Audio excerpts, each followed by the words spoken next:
Do you like riding on the train? I sure hope you do, because over the next 3 videos, we're going to put that theory to the test. So if you'd like to skip ahead to the temple, then go ahead and move on to the 6th video of this chapter. Otherwise, follow along with me, where I will unlock tons of new force gems, spirit tracks, new stations, gates, and so on and so forth. There's quite a few different things that is now available to us, and I'm just going to take an efficient path to accomplish all of these. First of all, as long as we have it on the brain, we just came from Goron Village, and there is a quest there for us to do. While we did gain access to Goron Village itself in the last video, there is still more lava pillars blocking off one of the houses, so to help a Goron brother out and allow him to access his home again, we can go pick up some more Mega Ice from Wellspring Station / Icy Spring and bring it to him. So the Nuki here at the spring is a little more stingy than earlier, and you can't trick him into giving you the ice for free. Aww, guess he's learned his lesson. In fact, he's actually raised his price to 100 rupees. However, if you keep saying no, he will drop the price to 50 rupees. Not as cheap as free, but that is still better than no discount at all. So one thing that's frustrating about delivering stuff is that Snurgles, the elephant-sounding bat things, tend to appear more often in specific areas, and if you don't kill them fast enough, they will usually swing around to the back and attack your cargo. This can be a real pain, and at points you may even find yourself surrounded by them, making your best course of action to probably just keep pulling your whistle continually until they leave you alone. If you do get hit by enemies, it will knock out some of your ice, but it also melts in the Fire Realm, and will need at least 10 units of Mega Ice to melt both of the lava pillars in Goron Village. So if you do lose more than that amount by the time you're arriving, then you're going to have to go back and get more Mega Ice. Alright, so that force gem created some new tracks that lead to a dead end for now. However, there is a gate there. Along the way, though, now that we aren't delivering any ice, there are no dark trains, so we might as well snag some rabbits in the area. And there's 3 mountain rabbits along the tracks to the north, and 1 desert rabbit to the far south.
With those rabbits taken care of, activate the new gate down here and go through to end up back in the ocean realm.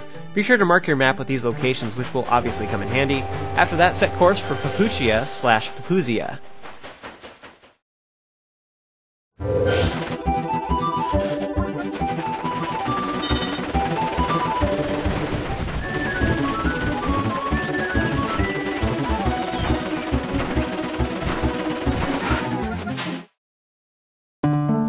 Alright, so there's actually 2 things we can do here in Papuchia, but you can only do one at a time. So the first one is to go over to the far left side of the village, where we can finally purchase fish from this vendor here by the sea.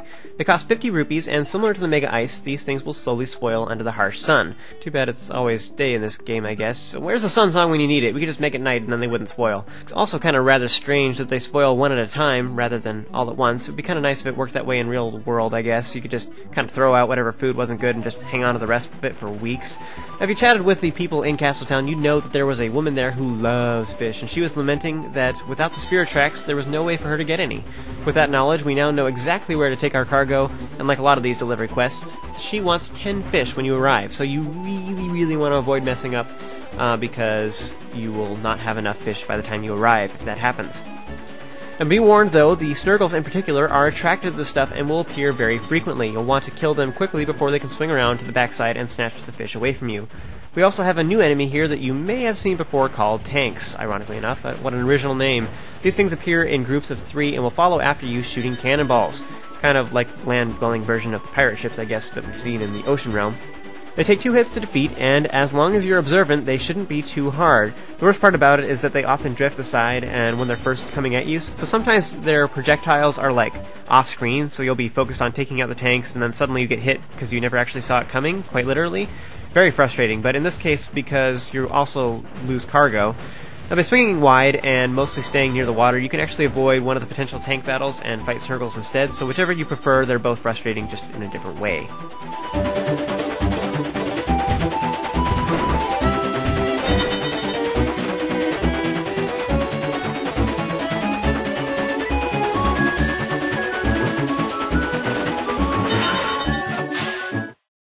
You know, this lady's crazy. I'm just saying. She wants 10 fish. You see the size of those things? They must be 5 feet long at least. That's like 50 feet of fish. And she claims she's going to make a casserole out of it. Like, that must be one huge casserole. Is she feeding an entire continent or what? I also like how all these trading sequence people ask us if we'd be willing to sell the cargo, then they proceed to give you nothing. Here's my gratitude. Lame. You know, it's like a happy sticker. Who does that? Yeah, we had to buy those fish. I worked hard for those rupees, people. I must have gone into citizens' houses and broken, what, 20 jars and stolen their rupees out of it? I mean, how unfair. It's not like this couldn't be karma coming back to bite us, could it? Right? Silliness aside, though, this unlocks a track that leads back to the ocean realm. They simply create another shortcut down the road, or down the track, I should say, but for now they lead to a dead end with 2 rabbits that I will be getting here soon. So next, walk over to the left side of town where there's a dude selling cuckoos. You can only have 5 of them at a time, and he warns you that enemies will try to attack your train to make the chickens run off. What? Are they suicidal? Everybody knows that attacking cuckoos makes them swarm you. Zelda logic dictates that we should just sit still and let them hit us on purpose so that a flock of deadly buzzards strike down our enemies. But, of course, for this one quest, it's the exact opposite. Man, how unrealistic is that? As if being attacked by chickens is realistic anyway. But man, that would be one heck of an Easter egg, wouldn't it? It'd be so cool if they included something like that. But they didn't. Our destination for this deadly cargo is none other than our home village of Aboda/Outset, to the far southeast corner of the forest realm. Obviously, you don't want to get hit along the way. Once you arrive, you should probably check out these hidden chests with the Song of Discovery if you hadn't already. I've mentioned them earlier, but I didn't actually get them until now. So one is just beneath the tree to the far right side of the village, while the other one is underneath the tree next to Nico's house.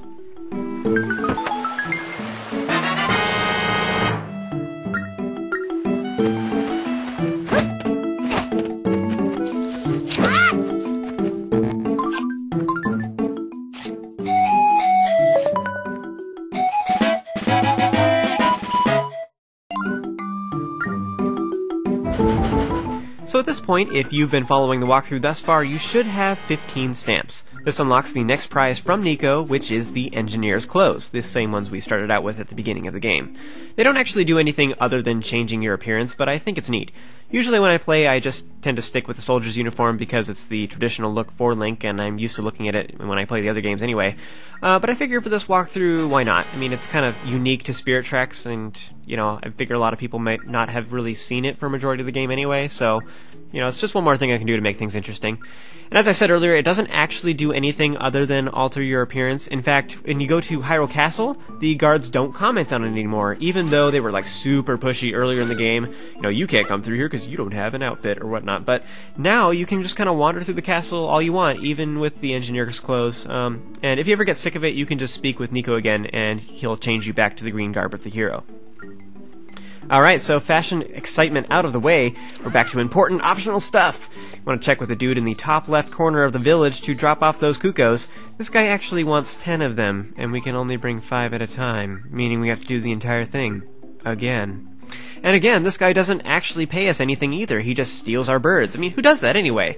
Hey, I see you got some chickens. Mind if I just, take them? I mean, does he give us any shiny hexagons in compensation, otherwise known as rupees? No. You know why? Because he has a triangle instead, that we can't have yet. Stupid shapes. Check out the post box in passing if you like to get a letter from Ferris. I'm actually going to wait for later to read that. Next up, we want to return to the train and set course for those new tracks that we unlocked leading to the Ocean Realm. The Fish Delivery quest unlocked these, and for now, this grants us access to 2 rabbits. Alright, so in the Forest Realm, there is the furry critter at the edge of the water that is the 10th and final grass rabbit, which also means that it's totally a pain in the butt to catch. Usually the final ones are a lot faster than the ones that are available previous to that. Now, because this is the 10th one for this region, that also means that you can head back to Rabbitland Rescue, because now you have all the Forest Realm rabbits, yay! So you can get some rare treasure in reward. Now, because that's a little far out of our way, and it's kind of on the opposite side of the Forest Realm and stuff, and I already have enough stuff on my plate to do already, I'm actually going to wait and do that later. I'm not desperate for treasure right now anyway, so continuing on, in the Ocean Realm, you'll see that the tracks lead to, well, nothing, for now anyway, but to the southwest, there is an ocean rabbit.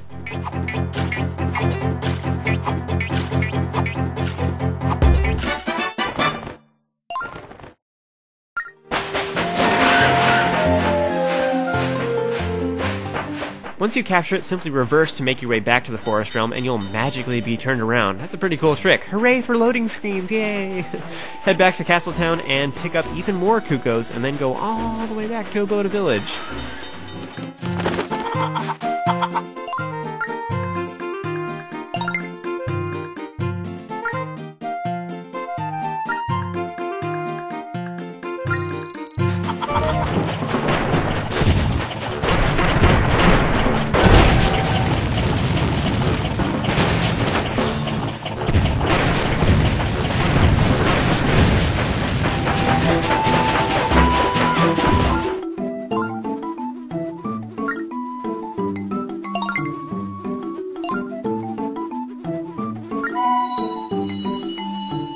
I hope you're happy, guy. Yeah, you just made us go on an errand for you, like, twice? You think you're better than everybody else, huh? You think you deserve more train time than all the previous quests? Well, I'm not gonna stand for it, and nothing you... Ooh...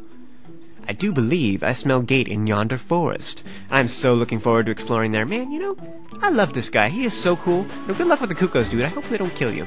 That was a fun side quest. I'd do it again. Well, maybe not, but except you will notice that those tracks lead to the middle of nowhere, and it's not even like a shortcut, it's more like a scenic route with enemies. And once you head over there, you will find that one side is guarded by Tektites, and the other side is guarded by red Skulltulas that you need to hit twice with a cannon in order to defeat. If you miss, you will probably get hit because you won't be able to slow down fast enough. So it may be smart to actually slow down to your slower speed when you're going through there, so that way you can come to a complete stop if you need to, but also so you have more of a chance to hit the Skulltulas in general. Once you get to the middle of that whole scenic route area, you will find a cave in the middle that has that gate that I sniffed out earlier. You want to activate it with your cannon and go through to find ourselves back in the Fire Realm at the other side of the gate that we saw before. Sweet! So be sure to mark both sides of your map in the Forest Realm and also in the Fire Realm, and then join me in the next video where I will meet up with you in Goron Village.